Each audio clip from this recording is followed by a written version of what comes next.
கர்த்தராகிய இயேசு கிறிஸ்துவின் நாமத்தினாலே மகிமை டிவி நேயர்களே, உங்கள் அனைவரையும் அன்போடு கூட இந்த காருண்ய நேரம் நிகழ்ச்சிக்கு வாழ்த்தி வரவேற்பதிலே சந்தோஷப்படுகிறேன். ஒவ்வொரு வாரமும் காருண்ய நேரம் நிகழ்ச்சி மூலமாக உங்கள் மத்தியிலே தேவனுடைய வார்த்தையை பகிர்ந்து கொடுக்கும்படியாய் தேவன் பாராட்டின கிருபைக்காக தேவனை ஸ்தோத்திரிக்கிறேன்.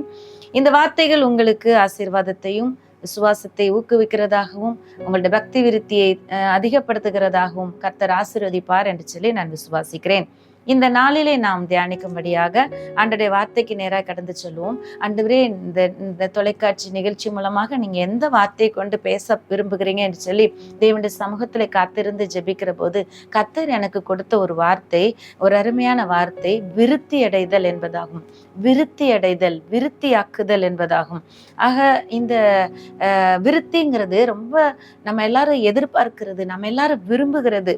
ஏன்னா முதல்ல ஆதியாகமத்திலேயே முதல் 2 அதிகாரங்களிலேயே படைப்பிலேயே சிருஷ்டிப்பிலேயே கர்த்தர் நம்மை படைக்கும் பொழுதே இந்த பெருக்கத்தை வாக்கு பண்ணினார். அதை நமக்கு ஆசீர்வாதமாக கொடுத்தார். அவர் நம்மை ஆணும் பெண்ணுமாக படைத்து தேவ சாயலாக படைத்து ஆசீர்வதிக்கும் போது, நீங்கள் பலுகி பெருகி பூமியை நிரப்பி அதை கீழ்ப்படுத்தி அதை ஆண்டு கொள்ளுங்கள். 5 விதமான ஆசீர்வாதங்கள் அதுல இருக்கு. அதுல பழுகுதல், பெருகுதல், நிரப்புதல் என்று சொல்லி விருத்தி அடைகிற, அதிகரிக்கிற, பெருகுகின்ற, நிரப்புகின்ற ஒரு ஆசீர்வாதத்தை சொல்லிதான் தேவன் முதலாக நம்மை ஆசீர்வதித்தார் இந்த உலகத்துல அனுப்பும் போதே. அப்படிப்பட்ட ஒரு ஆசீர்வாதத்துக்குரிய ஒரு வார்த்தை விருத்தி அடைதல் என்பதாகும். ஆண்டவர் இந்த நாளிலே இந்த விருத்தி அடைதல்ங்கிற வார்த்தையின் மூலமாக இதை கேட்டுக்கொண்டிருக்கிற ஒவ்வொருவரோடு கூட பேச போகிறார். நாம் எல்லாருமே நம்முடைய வாழ்க்கையிலே அதே நிலையிலே, தேக்க நிலைமையிலே, மந்த நிலைமையிலே இருக்க விரும்புவதில்லை. பிள்ளைகள் வளர்கிறது, நாளுக்கு நாள் அவர்கள் வளர்ச்சியில, தோற்றத்தில வளர்ந்து பெரியவர்களாகிறார்கள். வளர வளர அறிவு வளர்ச்சியிலே, புரிந்து கொள்ளுதலிலே விருத்தி அடைகிறார்கள்.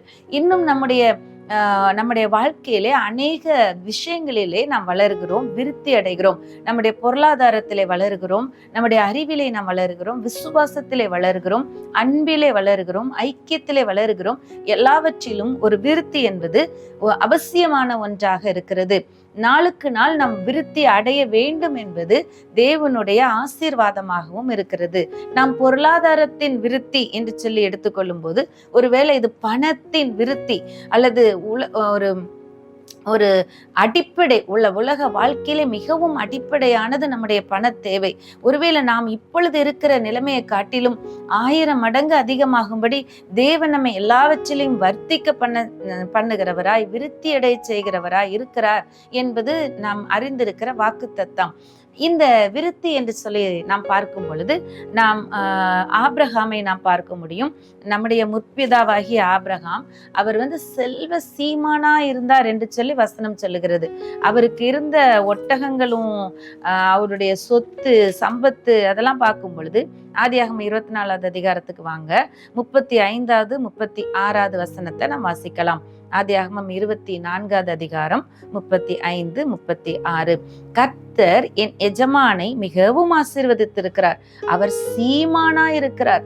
கர்த்தர் அவருக்கு ஆடு மாடுகளையும் வெள்ளியையும் பொன்னையும் வேலைக்காரரையும் வேலைக்காரிகளையும் ஒட்டகங்களையும் கழுதைகளையும் கொடுத்திருக்கிறார் என்று சொல்லி பாருங்களேன். அதுல இருக்கிற அவருடைய ஆசீர்வாதம், அவருடைய விருத்தி, அவருக்கு தேவன் கொடுத்திருந்த பெருக்கம் எப்படிப்பட்டதா இருந்தது என்று சொல்லி நாம் இந்த வசனத்துல அவர் மிகவும் பெரிய செல்வ சீமானாக இருந்தார் என்று சொல்லி நாம் வாசிக்கிறோம். அதே போல ஆபிரகாம், அது அவருடைய சந்ததியில ஈசாக்கு, இவர் எப்படியாய் விருத்தி அடைந்தார் என்று சொல்லி எழுதப்பட்டிருக்கிறது. ஆதியாகமம் 26வது அதிகாரம் 13வது வசனத்தை பாருங்க. 26, 13. ஈசாக்கு ஐஸ்வர்யவானாகி வர வர விருத்தி அடைந்து மகா பெரியவனானான் என்று சொல்லி எழுதப்பட்டிருக்கிறது. வர வர விருத்தி அடைந்து, அப்ப அவன் இருந்த நிலைமையை காட்டிலும் வர வர ஒரு விருத்தி அப்படிங்கிற ஆசீர்வாதத்துக்குள்ளாக அவர் வந்திருக்கிறார். மகா பெரியவர் ஆனார் என்று சொல்லப்பட்டிருக்கிறது. மிகவும் பலத்தவனா இருக்கிறார். அபிமெலேக்குங்கிறவர் சொல்றாரு, நீ போயிரு, நீ ரொம்ப பெருசாயிட்ட, எங்களை பார்க்கல மிகவும் பலத்தவன் ஆயிட்ட அப்படின்னு சொல்லி அந்த நாட்கள்ல அபிமெலேக்குங்கிறவர் ஈசாக்க பார்த்து சொன்ன வார்த்தைகளை அந்த 26வது அதிகாரத்துல நாம் பார்க்க முடியும். மற்றவருடைய கண்களுக்கு முன்பதாக மிகவும் விருத்தி அடைந்த பலத்திலும் சிறந்திருந்த ஒரு சந்ததியை நாம் இதுல பார்க்கிறோம். அப்படித்தான் கர்த்தர் யாக்கோபையும் பெருக பண்ணினார். அவருடைய சந்ததியில் வந்த தேவ பிள்ளைகளாகிய உங்களை விசுவாசத்தின்படி வாக்குத்தத்தத்தின்படி ஆபிரகாமின் சந்ததியாயிருக்கிற நம்மையும் கர்த்தர் விருத்தி அடைய செய்கிற தேவனாயிருக்கிறார். சோ பண விருத்தி அப்படிங்கிறது நமக்கு மிகவும் தேவனால் ஆசீர்வதிக்கப்பட்ட ஒன்றாயிருக்கிறது. பாருங்க, தாவீது வர வர பலத்தான் என்று சொல்லி எல்லாம் எழுதப்பட்டிருக்கிறது. விருத்தி அடைந்தான் என்று சொல்லப்பட்டிருக்கிறது. அவருடைய ராஜ்யம் விருத்தி அடைந்தது, அவருடைய ஆளுகை விருத்தி அடைந்தது. இந்த சந்ததியில தானே நாம வந்திருக்கிறோம். ஆபிரகாம், ஈசாக்கு யாக்கோபு என்பவருடைய சந்ததியில தாவீதின் வேறானவராகிய இயேசு கிறிஸ்துவுடைய சந்ததியில நாம் வந்திருக்கிறோமே. ஆகவே இந்த ஆசீர்வாதங்கள் நமக்கு என்றென்றைக்கும் உரியது, என்றென்றைக்கும் நமக்குரிய வாக்கு பண்ணப்பட்ட ஆசீர்வாதங்கள்.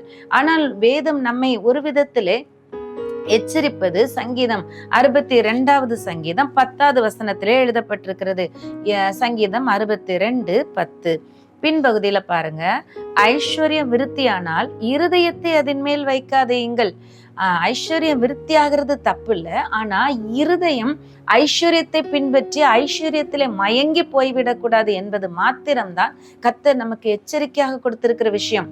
ஒருவேளை நீங்களும் நானும் இயேசு கிறிஸ்துவுடைய வெளியேறப்பட்ட இரத்த புண்ணியத்தினால கழுவப்பட்ட நீதிமான்களாய் அவருடைய பிள்ளைகளாய் இருப்போமானால் நாம் அவருடைய இரத்த கிரயம் அப்படிங்கிறது இவ்வுலகத்தின் பணத்தை காட்டிலும் பொருளை காட்டிலும் பொருளாதார ஆசீர்வாதங்களை காட்டிலும் சொத்து சம்பத்து வாகனங்கள், ஒருவேளை இந்த நடைமுறைப்படி சொல்ல போனா நம்முடைய ஒருவேளை நம்முடைய பண புழக்கங்கள், அதாவது பேங்க் அக்கௌண்ட்ஸ், நம்முடைய எல்லாவற்றிலே காட்டிலும் நம்முடைய பிலாங்கிங்ஸ், நமக்குரிய உரிமை சொத்தாக நாம் வைத்திருக்கிற வீடு நிலபுலன்கள் எதுவா இருக்கட்டும், எல்லாவற்றை காட்டிலும் இந்த உலகத்திற்குரிய எல்லா பொருளாதார ஆசீர்வாதங்களை காட்டிலும் அதோடைய மதிப்பை காட்டிலும் அதோடைய விலையை காட்டிலும் இயேசு நமக்காக சிந்தின ரத்தம் என்பது அதிக விலையேற பெற்றது.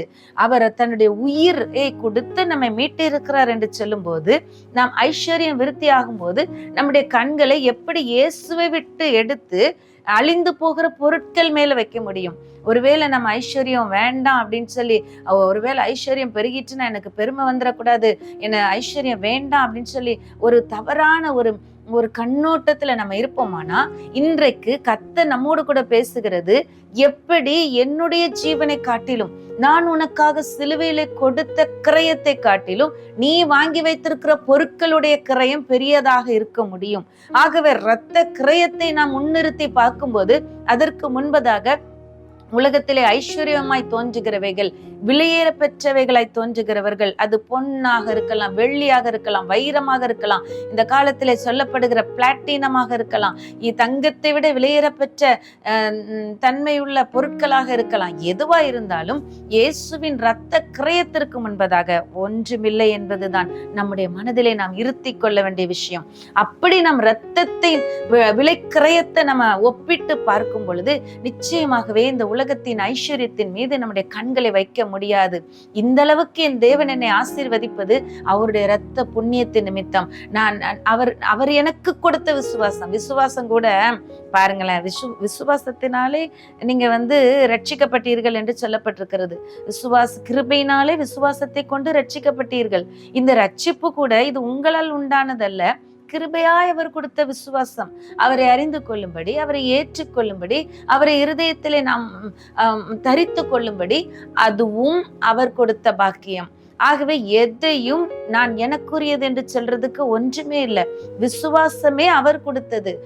நன்மை தீமை ஒன்றும் அறியாதிருக்கையிலேயே யார் யாரை சேவிப்பான் என்று சொல்லி கருவில இருக்கும் பொழுதே ஏசா யாக்கோபை குறித்து ரெபெக்காளுக்கு சொல்லப்பட்டது. நம்முடைய கிரியைகளின் நிமித்தம் அவர் நம்மை ரட்சிக்கல.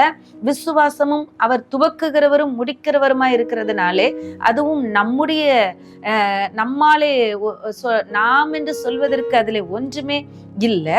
அப்படி இருக்கிற பட்சத்துல தேவன் இவ்வுலகத்தின் ஐஸ்வர்யத்தை நமக்கு தந்திருக்கிறார் என்று சொன்னால் எப்படி நாம் அந்த ஐஸ்வர்யத்தின் மேல் நம்முடைய கண்களை வைக்க முடியும்?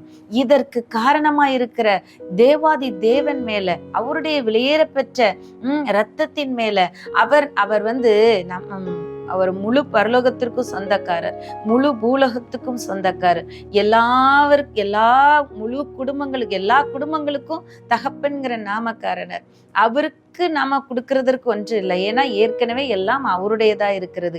வெள்ளியும் பொன்னும் மலைகளில் ஆயிரமாய் திரிகிற மிருக ஜீவன்கள் எல்லாம் என்னுடையவைகள் என்று சொல்லியிருக்கிறார். ஆகவே நாம் அவருடைய கரத்திலிருந்து தான் நாம் பெற்றுக்கொள்கிறோம். ஆகவே அவர் கரத்திலிருந்து நாம் பெற்றுக்கொண்ட ஒன்றை அவரை காட்டிலும் முக்கியமானதாகவோ மேன்மையுள்ளதாகவோ நாம் பேசுவதற்கு அங்கே இடமே இல்லை. ஆகவே ஆண்டவருடைய வார்த்தை நாம் சொல்லுகிறபடி நாம் ஐஸ்வர்யத்தின் மேல் நம்முடைய இருதயத்தை வைத்து நாம் மயங்கி போகிறவர்கள் அல்ல, நாம் பின்வாங்கி போகிறவர்கள் அல்ல. நாம் கல்வாரி சிலுவையை முன்னிறுத்தி அவருக்காக நாம் வளருகிறவர்கள், இன்னும் விருத்தி அடைகிறவர்கள். நாம் ஐஸ்வர்யம் விருத்தி ஆகும் போது நம்மால் அவருடைய ராஜ்யம் விருத்தி அடைகிறது, அவருடைய ராஜ்யம் கட்டப்படுகிறது. சுவிசேஷம் செல்லாத இடங்களுக்கு சுவிசேஷத்தை கொண்டு செல்வதற்கு நம்முடைய ஐஸ்வர்யம் வேண்டியதா இருக்கிறது. அவருடைய அன்பை புரிந்து கொள்வதற்கு எதையாகிலும் ஒன்றை அவர் நமக்காக ஜீவனையே கொடுத்து அன்பு கூர்ந்தது போல நாம் நம்மிடத்தில் உள்ளதை கொடுத்து அன்பு கூறுவதற்கு ஐஸ்வர்யமானது நமக்கு வேண்டியதாய் அவசியமானதாய் இருக்கிறது. உலகத்தின் டெக்னாலஜிஸ் வளர்ந்த தொழில்நுட்பங்கள் பெருகி போன காலகட்டத்திலே லட்சமாக நாம் செலவு செய்துதான் தேவனுடைய ராஜ்யத்தை உலகம் எங்கும் கொண்டு செல்ல வேண்டியதா இருக்கிறது. இந்த உலகத்தின் கலைகள் விதைக்கப்படுகிற விஷயங்கள் அதிகமானதா இருக்கிறது. ஆகவே அவைகளை அழித்து அதற்கு மேலோங்கி நாம் நிற்க வேண்டுமானால் தேவன் தருகிற ஐஸ்வர்யத்தின் ஆசீர்வாதம் நமக்கு அவசியமானதா இருக்கிறது. ஆகவே அன்புக்குரிய தேவனுடைய பிள்ளைகளே, நாம் ஒருவரும் கெட்டு போகிறவர்கள் அல்ல, மயங்கி போகிறவர்கள் அல்ல. நாம் விசுவாசத்தினாலே இயேசுவின் இரத்தத்தை நாம் கண் முன்னாடி நிறுத்தி கொள்கிறவர்கள். ஆகவே இப்படிப்பட்ட ஒரு பண விருத்தியின் ஆசீர்வாதத்தை தேவன் நமக்கு வைத்திருக்கிறார், நமக்கு அருளி செய்கிறார். நாம் அதை அனுபவிக்கும்படி விரும்புகிறார், நாம் அதை சுதந்திரிக்கும்படி எதிர்பார்க்கிறார். அந்த சுதந்திரத்தோடு ஞானம் நல்லது. நாம் சுதந்திரிக்கிற ஆசீர்வாதத்தோடு ஞானமாக நாம் தேவனை மட்டும் சார்ந்திருப்பதிலே, தேவனை மட்டும் பற்றி கொள்வதிலே ஞானமாய் நடந்து கொள்ளும்படி, கவனமாய் இருக்கும்படி கர்த்தர் நமக்கு போதிக்கிறார். நாம் ஜெபிக்கலாம். அன்பின் பரலோக தகப்பனே, மை துதிக்கிறோம், மை ஸ்தோத்தரிக்கிறோம். நீர் ஐஸ்வர்ய சம்பன்னர் அப்பா. மை தொழுது கொள்ளுகிற யாவருக்கும் ஐஸ்வர்ய சம்பன்னரா இருக்கிறீங்க ஆண்டவரே. ஸ்தோத்திரம் அப்பா. முழு உலகத்துக்கு சொந்தக்காரராகிய நீங்களே நாங்கள் உம்முடைய தரித்திரத்தினாலே ஐஸ்வர்யவான்கள் ஆகும்படிக்கு எங்கள் நிமித்தம் சிலுவையிலே தரித்திர ராணியரே அப்பா. ஆண்டவரே, இந்த ஒரு வசனத்தை மனதிலே நிறுத்தினவர்களாக ஒருபொழுதும் நாங்கள் ஐஸ்வர்யத்தின் பின் சென்று விடாதபடி அப்பா, ஐஸ்வர்யம் விருத்தி ஆகும்போது எங்கள் கண்களை அதிலே வைத்து விடாதபடி ஆண்டவரே, எங்களுக்காக தரித்திரரான சிலுவையிலே எங்களுக்காக ஏழ்மை கோலமான உண்மையே கண்முன் நிறுத்தினவர்களாக என்னாலும் ஆண்டவரே எங்கள் கண்கள் உண்மையை நோக்கினதாக, ஆண்டவரே உண்மையை நாங்கள் உற்று நோக்கினவர்களாக எங்களுடைய ஓட்டத்தை ஓட, எங்கள் பயணத்தை தொடர நீங்க கிருபை செய்கிறதற்காக நன்றி அப்பா. உமக்கு ஸ்தோத்திரம் அப்பா, ஸ்தோத்திரம் அப்பா. யாரெல்லாம் ஒரு பயத்தோடு நடுக்கத்தோடு இருக்கிறார்களோ, பணம் என்றாலே பாவம் என்று சொல்லப்பட்ட ஒரு மனநிலையில் இருக்கிறார்களோ, அவருடைய கண்கள் எல்லாம் திறக்கப்பட்டு அவருடைய ஐஸ்வர்யங்கள் எல்லாம் தேவனே அது உமக்கு வேண்டியதா இராமல் பூமியில் ஆண்டவரே அநேக பரிசுத்தவான்களுக்கும் ஊழியங்களுக்கும் வேண்டியதா இருக்கிறது என்பதை மனக்கண்களை திறந்து நீர் காட்டுவீராக. விதைக்கிறதுல நாங்கள் பெருகத்தக்கதாய் ஆசீர்வதிப்பீராக. இயேசுவின் நாமத்தில் ஜெபிக்கிறோம் நல்ல பிதாவே, ஆமென்.